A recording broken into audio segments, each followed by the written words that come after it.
Hey guys, what's up? Welcome back to iTouch App Reviewers. In this video, I just want to make a really quick update for you guys. Apple has seeded the 4th beta of iOS 11.3 to developers and to public beta testers.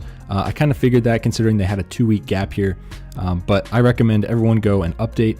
And when you do update, tell me if you notice, the install time is so quick. Like, it is way quicker than any other install of any other iOS version ever, like any version. So I noticed this. The first thing I noticed was actually the loading bar on the first screen was a little bit smaller than normal, and then the second one looked normal size. Probably no one's going to notice that, but it looked slightly smaller and it was super quick. Like, I was expecting to wait, 5 or 10 minutes, but it was just boom, it was done.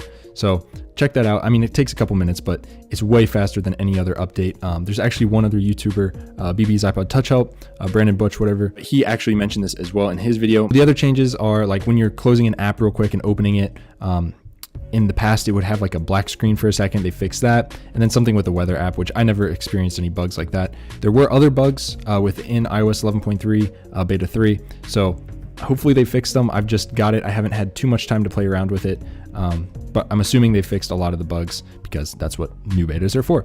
So go check it out, guys. And again, if you guys notice that quick load time, I hope it's something that Apple pushes forward in the future. I don't know how they did it, what they changed, after so many iterations of iOS where it's super slow and this one was just really fast. It's refreshing to see, and I like to see that. So that's all I got for this video, guys. If you liked it, hit with a big thumbs up and subscribe, and I will see you guys in the next one. Peace.